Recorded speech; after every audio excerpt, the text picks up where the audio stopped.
नमस्कार दोस्तों, मैं राधा स्वागत करती हूँ आपका अपने चैनल ज्ञान अड्डा में।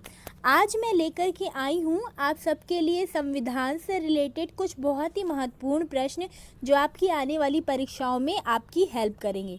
जैसा कि हम जानते हैं कि भारत का संविधान भारत का सर्वोच्च विधान है, जिसे कि संविधान सभा द्वारा 26 नवंबर 1949 को पारित किया गया था और 26 जनवरी 1950 से आम जन के लिए प्रभावी किया गया था। अब देखिए, इसमें दो क्वेश्चन बन रहे हैं कि संविधान सभा द्वारा 26 नवंबर 1949 को पारित किया गया था। तो भाई, अगर ये क्वेश्चन पूछा जाएगा कि संविधान सभा द्वारा संविधान को कब पारित किया गया था, तब आप आंसर लिखेंगे 26 नवंबर 1949। क्या लिखेंगे? 26 नवंबर 1949। और उसके बाद अगर ये पूछा जाए कि आम जन के लिए कब प्रभावी किया गया था, तब उसका आंसर होगा 26 जनवरी 1950। तो देखिए, यहाँ पे दो क्वेश्चन बन रहे हैं। इसके बाद आते हैं, इसी कारण 26 नवंबर के दिन को भारत में संविधान दिवस मनाया जाता है। तो अब एक क्वेश्चन और है कि किस दिन संविधान दिवस मनाया जाता है, तब उसका आंसर होगा, क्या आंसर होगा इसका? 26 नवंबर। 26 नवंबर को संविधान दिवस मनाया जाता है। ठीक है। भारतीय संविधान विश्व के किसी भी गणतांत्रिक देश का सबसे लंबा लिखित संविधान माना जाता है। अब ये क्वेश्चन अगर पूछा गया कि कौन सा संविधान गणतांत्रिक देश का सबसे लंबा लिखित संविधान है, तो भारतीय संविधान जो है वो सबसे लंबा संविधान है। अब आते हैं, भारतीय संविधान में कितने अनुच्छेद हैं? तो भारतीय संविधान में 395 अनुच्छेद हैं और 12 अनुसूचियां हैं। कितनी अनुसूचियां हैं? 12 अनुसूचियां हैं और इन्हें 22 भागों में विभाजित किया गया है। भारतीय संविधान को 22 भागों में विभाजित किया गया है और उन भागों को भी उपभागों में विभाजित किया गया है। तो देखिए, यहाँ पर कितने क्वेश्चन बने कि किस दिन भारत का संविधान पारित किया गया था? 26 नवंबर 1949 को। किस दिन भारत का संविधान आम जन के लिए प्रभावी किया गया था? 26 जनवरी 1950। क्या है? 26 जनवरी 1950। फिर आता है, किस दिन को भारत का संविधान दिवस के रूप में मनाते हैं? तो इसका आंसर क्या होगा? इसका आंसर होगा 26 नवंबर। अब है कि कौन से देश का संविधान सबसे लंबा लिखित संविधान है? तो जो भारतीय संविधान है वो सबसे लंबा लिखित संविधान है। भारतीय संविधान में वर्तमान समय में कितने अनुच्छेद हैं? ये क्वेश्चन भी पूछा जा सकता है। तो 395 अनुच्छेद हैं और 12 अनुसूचियां हैं। कितनी अनुसूचियां हैं? 12 अनुसूचियां हैं। तो ये सारे क्वेश्चंस आपको याद रखने हैं और इसके आंसर भी आपको याद रखने हैं। इसके अलावा भी बहुत सारे क्वेश्चन हैं जो संविधान में से पूछे जाते हैं कॉम्पिटिटिव एग्जाम्स में, वो भी मैं आपको बताऊंगी। चलिए बढ़ते हैं अपने नेक्स्ट क्वेश्चन की तरफ, जो कि है, देखिए क्वेश्चन नंबर 1 क्या है? भारत की संविधान सभा का गठन किस योजना के आधार पर हुआ? तो इसका आंसर होगा डी, कैबिनेट मिशन योजना। भारत की संविधान सभा का गठन कैबिनेट मिशन योजना के आधार पर हुआ। देखिए, इसको याद कर लीजिए, ये बहुत ही इम्पॉर्टेंट क्वेश्चन है। चलिए बढ़ते हैं क्वेश्चन नंबर 2 की तरफ, जो कि है, संविधान सभा का प्रथम अधिवेशन कब प्रारंभ हुआ? संविधान सभा का प्रथम अधिवेशन कब प्रारंभ हुआ? और इसका सही ऑप्शन क्या होगा? सी इसका सही ऑप्शन है, 9 दिसंबर 1946। संविधान सभा का प्रथम अधिवेशन 9 दिसंबर 1946 को प्रारंभ हुआ। ठीक है। क्वेश्चन नंबर 3, अब क्वेश्चन नंबर 3 है जो कि बहुत ही ज़्यादा इम्पोर्टेंट है। और क्वेश्चन नंबर 3 क्या है? संविधान निर्मात्री सभा में उद्देश्य प्रस्ताव किसके द्वारा प्रस्तुत किया गया? तो संविधान निर्मात्री सभा थी, उसमें उद्देश्य प्रस्ताव किसके द्वारा किया गया? और इसका सही ऑप्शन होगा ए, जवाहरलाल नेहरू के द्वारा। संविधान निर्मात्री सभा में उद्देश्य प्रस्ताव पंडित जवाहरलाल नेहरू के द्वारा प्रस्तुत किया गया था। ये बहुत ही इंपॉर्टेंट है और बहुत बार रिपीट भी हो चुका है, ठीक है। तो आपको इसको याद रखना है। संविधान से रिलेटेड क्वेश्चन हर एक कॉम्पिटिटिव एग्जाम में आते ही आते हैं, इस वजह से आपको ये सारे क्वेश्चन याद रखने हैं। चलिए बढ़ते हैं क्वेश्चन नंबर 4 की तरफ, जो कि है 42वें संशोधन अधिनियम द्वारा प्रस्तावना में क्या जोड़ा गया। जो 42वां संशोधन था संविधान में, उसकी प्रस्तावना में क्या जोड़ा गया, संविधान की प्रस्तावना में क्या जोड़ा गया था। तो यह जोड़ा गया था ऑप्शन 1 इसका सही है।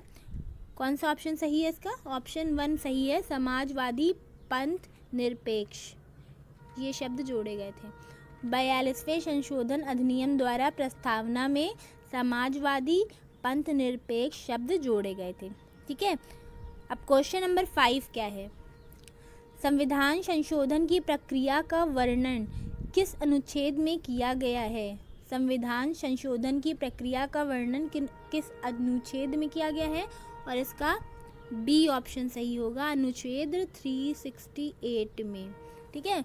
संविधान संशोधन की प्रक्रिया का वर्णन अनुच्छेद 368 में किया गया है। और क्वेश्चन नंबर 6 क्या है?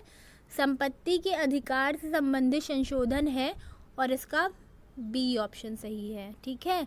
52वां एवं 91वां, ठीक है। क्वेश्चन नंबर 7 क्या है? मताधिकार की आयु 21 वर्ष से घटाकर 18 वर्ष किस संशोधन में कर दी गई थी। कौन से संशोधन में कर दी गई थी, और इसका आंसर कौन सा सही है? इसका पहला आंसर सही है, 61वें संशोधन द्वारा मताधिकार की आयु 21 वर्ष से घटाकर 18 वर्ष कर दी गई थी 61वें संशोधन के द्वारा। पहले हम 21 वर्ष की आयु में ही वोट डाल सकते थे, लेकिन अब हम 18 वर्ष के बाद अपने मत का प्रयोग करके अपने हिसाब से अपना नेता चुन सकते हैं, ठीक है। तो ये कौन सा संशोधन था? 61वां संशोधन था। अब बढ़ते हैं क्वेश्चन नंबर 8 की तरफ, जो कि है सर्वोच्च न्यायालय के किस निर्णय ने भारतीय संविधान के स्वरूप को सर्वाधिक प्रभावित किया। सर्वोच्च न्यायालय के किस निर्णय ने भारतीय संविधान के स्वरूप को सर्वाधिक प्रभावित किया, और इसका थर्ड ऑप्शन सही है, केशवानंद भारती बनाम केरल राज्य। सर्वोच्च न्यायालय के किस निर्णय ने भारतीय संविधान के स्वरूप को सर्वाधिक प्रभावित किया? तीसरा ऑप्शन सही है, केशवानंद भारती बनाम केरल राज्य, ठीक है। तो ये भी इम्पॉर्टेंट क्वेश्चन है और इसको आप याद रखिए। नेक्स्ट क्वेश्चन है क्वेश्चन नंबर 9। निम्न में से कौन सा मौलिक अधिकार नहीं है। निम्न में से कौन सा मौलिक अधिकार नहीं है? देखिए पढ़िए, समानता का अधिकार, शोषण के विरुद्ध अधिकार, धार्मिक स्वतंत्रता का अधिकार, संपत्ति का अधिकार। तो इसका ऑप्शन डी सही होगा। कौन सा ऑप्शन सही है इसका? डी ऑप्शन सही है, संपत्ति का अधिकार मौलिक अधिकार नहीं है, ठीक है। तो याद रखिए इसको, संपत्ति का अधिकार मौलिक अधिकार नहीं है। Now question number 10। Question number 10 क्या है? क्वेश्चन नंबर 10 है 1925 में अधिकारों की घोषणा किस रूप में की गई। 1925 में अधिकारों की घोषणा किस रूप में की गई? पहला ऑप्शन होगा मैग्ना कार्टा, दूसरा है होम रूल विधेयक, तीसरा है अधिकार पत्र, और चौथा है the Commonwealth of India bill. तो इसका ऑप्शन 4 ही सही है, डी ऑप्शन सही है, the Commonwealth of India bill. 1925 में अधिकारों की घोषणा किस रूप में की गई? The Commonwealth of India bill के रूप में की गई, ठीक है। Now question number 11। अब क्वेश्चन नंबर 11 क्या है? जितने भी क्वेश्चन मैं आपको बता रही हूँ वो सारे क्वेश्चन बहुत ही ज़्यादा इंपॉर्टेंट हैं। आपको लग रहे होंगे कि ये क्वेश्चंस बार बार रिपीट हो चुके हैं। अगर आप कॉम्पिटिटिव एग्ज़ाम देते रहते हैं तो आपने देखा होगा कि इसी प्रकार के प्रश्न हमेशा कॉम्पिटिटिव एग्ज़ाम्स में पूछे जाते हैं। तो चलिए बढ़ते हैं क्वेश्चन नंबर 11 की तरफ, जो कि है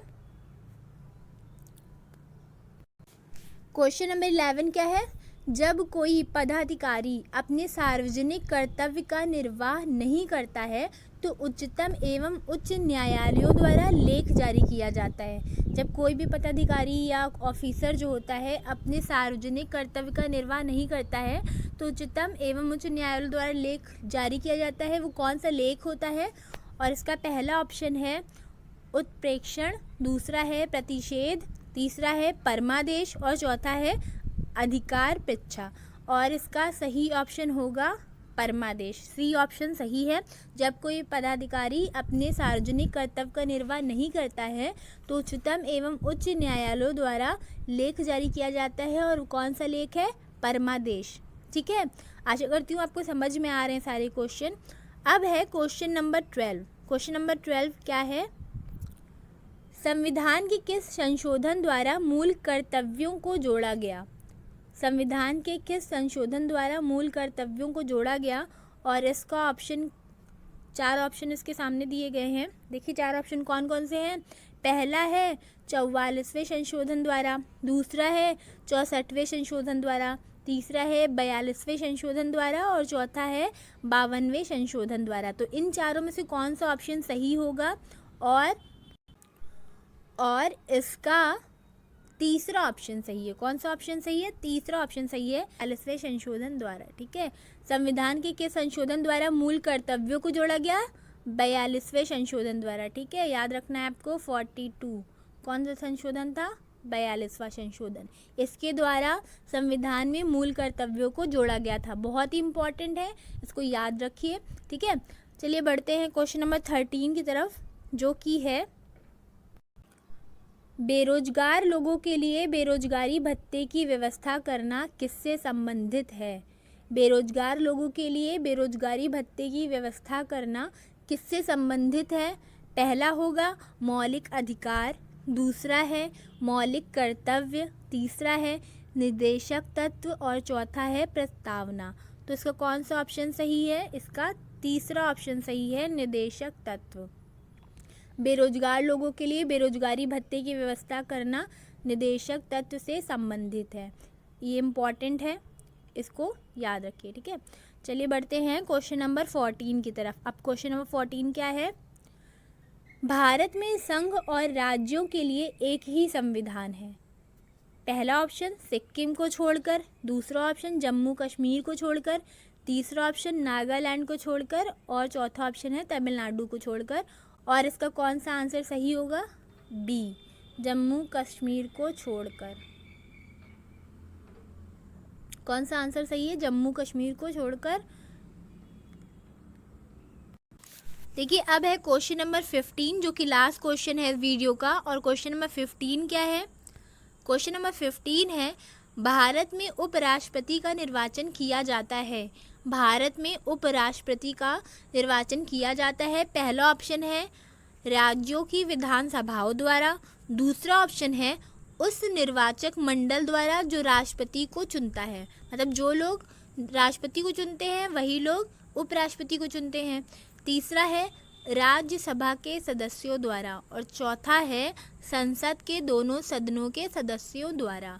तो कौन सा ऑप्शन सही है इसका? इसका डी ऑप्शन सही है, संसद के दोनों सदनों के सदस्यों द्वारा। भारत में उपराष्ट्रपति का निर्वाचन किसके द्वारा किया जाता है? संसद के दोनों सदनों के सदस्यों द्वारा किया जाता है। ठीक है, तो ये थे 15 बहुत ही इंपॉर्टेंट क्वेश्चन। और स्टार्टिंग मैंने 4-5 क्वेश्चन और बताए हैं, तो उन सबको मिला करके 15-20 क्वेश्चन थे जो कि बहुत ही इंपॉर्टेंट थे और यही सारे क्वेश्चन रिपीट होते हैं। संविधान से रिलेटेड मैं और भी इम्पॉर्टेंट क्वेश्चंस लेके आऊँगी अपने नेक्स्ट पार्ट में। अगर आपको ये पार्ट अच्छी लगी है तो आप मुझे कमेंट करके बताइए, और अगर आपने मेरा चैनल सब्सक्राइब नहीं किया है तो उसको भी सब्सक्राइब कर लीजिए। चलिए मिलते हैं अपने नेक्स्ट पार्ट में, तब तक के लिए धन्यवाद।